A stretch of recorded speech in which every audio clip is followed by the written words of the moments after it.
caasimadda Hargeysa oo sanadihii ugu dambeysay aad u fiday ayaa keentay baahi dheeraad ah oo shacabka ku nool u qabaan gaadiidka dadweynaha magaalada ku nool ayaa si weyn ugu tiirsan basaska magaalada ka shaqeeya marka ay doonayaan in ay ka muraadsadaan si ay ugu kala gooshaan daafaha magaalada.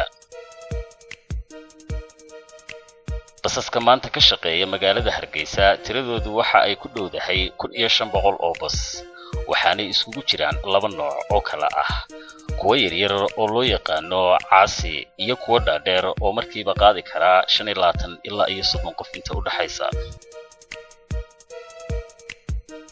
gaadiidkani waxay u kala baxaan dhammaan xaafadaha magaalada iyagoo ka duulaya 8 istaan oo kala duwan. guud ahaan waxa ka howlgala istaanada isu geyn in ka badan 3000 oo shaqaale ah. shaqaalahaas oo isugu jira darawallo, kaaliyaal ama kirishbooyo iyo hawlwadeena maamula dhaqdhaqaaqa gaadiidka iyo fursadahooda. gaadiidka dadweynuhu waxay noqdeen waaxaha bulshada ee hormoodka u ah shaqo abuurista.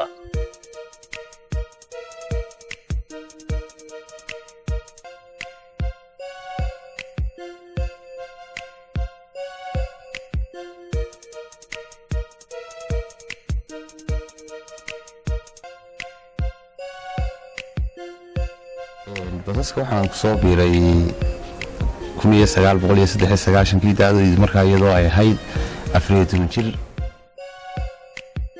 Saleebaan waxa uu darawal bas ahaa muddo dhan 15 sano. wuxuu noqday isagoo 14 jir ah sanadkii 1993 markaas oo uu ka howlgalay bas ay xaafadoodu lahayd. taariikhda iyo higsiga Saleebaan kamay duwaneen kuwa ay leeyihiin bulshada ku xeeran ee ka xoogsata istaanka.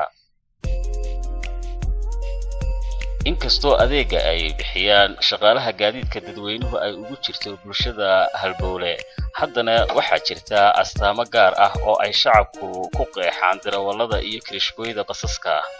dabeecado qallafsan, habla dhaqan ciriiri geliya rakaabka iyo gaadiidka ay wadada wadaagayaan, taasi oo ay sida ay tibaaxeen hawlwadeennada gaadiidku ay keentay qallafsanaantaas saacadaha shaqo ee dhaadheer, soo jeedka habeenkii iyo dadka faraha badan ee kala dabeecadaha duwan ee ay maalintii la kulmayaan, iyo ta ugu muhiimsan oo ah ilmaha yaraan suuqa ku soo gala habdhaqanka qalloocan ee uu ka dhaxlayo suuqa.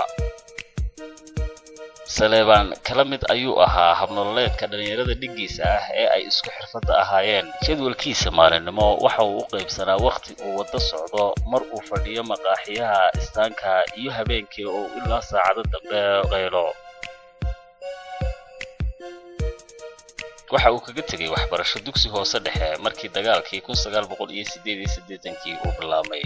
dibna waxbarasho umuu gelin isagoo ku biiray da'yarta suuqa ka xoogsata. noloshiisu waxa ay ku koobnayd yoomka uu maalintii eriyanayo. toodali horta waxa waxbarashadii ugu dambeysay 1988 markii wadanka laga qaxay iskuulka Xuseen Giire anigoo aan la qaxay. muddo markuu ka tirsanaa waxa loo doortay khasnajiga guddida dhaqaalaha ee iskaashatada istaanka Xira Awr. inta uu xilka hayay Saleebaan waxa uu ku guuleystay in uu hirgeliyo nidaam cusub oo loo yaqaan Lodestar oo uu kor ugu qaadayo dakhliga soo galaya iskaashatada. nidaamka Lodestar oo ah in maalintii laba bas oo haysta fursadoodii caadiga ahayd ay baxaan fursad dheeraad ah, dakhliga ay ka helaan fursadaasi dheeraadka ahna ay u xareeyaan iskaashatada istaanka, taasi oo noqotay waxyaabaha sida dheeraadka ah istaanku ugu xuso Saleebaan.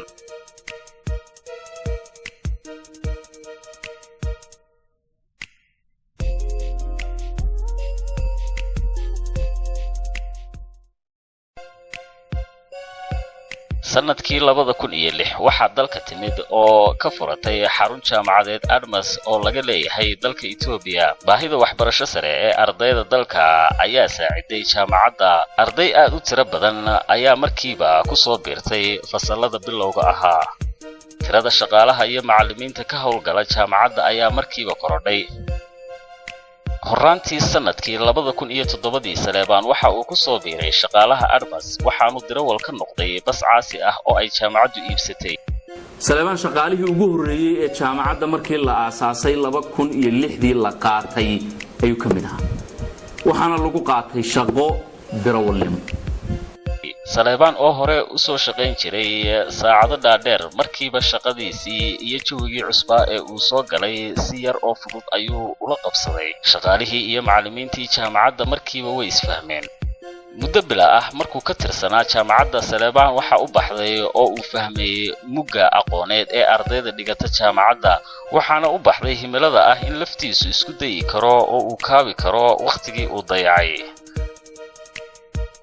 كان هلي فرصة أهدي لولي جامعة أنا مركان كل شقيني هذا بودو بلا روح يقول على تي همي أحيانا وحبرت برانكرا سنة كي كوباد جامعة أي سعودتي سليبان وحاجة شيء يديرو إساقاني كتم الدونيستا يربطان kumay qaadan waqti dheer dadaal uu u galo sidii uu u kaabi lahaa heerkiisa waxbarasho waxa uu ka bacdi bilaabay in uu isku diyaariyo sidii uu uga mid noqon lahaa ardayda dhigata self study baan bilaabay ingiriisa kadib ayaa waxa bilaabantay qoraalkii dambe anigoo markaa bartay xisaabtii iyo ingiriiskii kadib markaasaan la bilaabay ardaydii cusbayd markuu isuubsaday in uu ku biiri karo bishii 9aad ee sanadkii 2007 oo ah isla sanadkaas waxa uu fadhiistay fasal oo uu la bilaabay ardayda dufcadii labaad ee markaa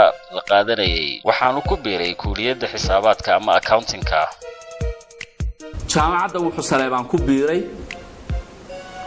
lodkii labaad ee ay jaamacaddu qaadato kaasoo sanad dugsiyeedkeedu uu ku beegnaa 2007 jaamacaddu markaa codsiga uu soo codsaday way ka aqbashay waxaanay waliba ku saaciday Saleebaan inay siiso fursad ah gelinka horena inuu qabto shaqada looga baahan yahay ee darawalnimo ee jaamacadda uu hayo gelinka dambana in chance loo siiyo xilliyada kalaasyadu baxayaan fasaladu socdaan inuu waxbarashadiisa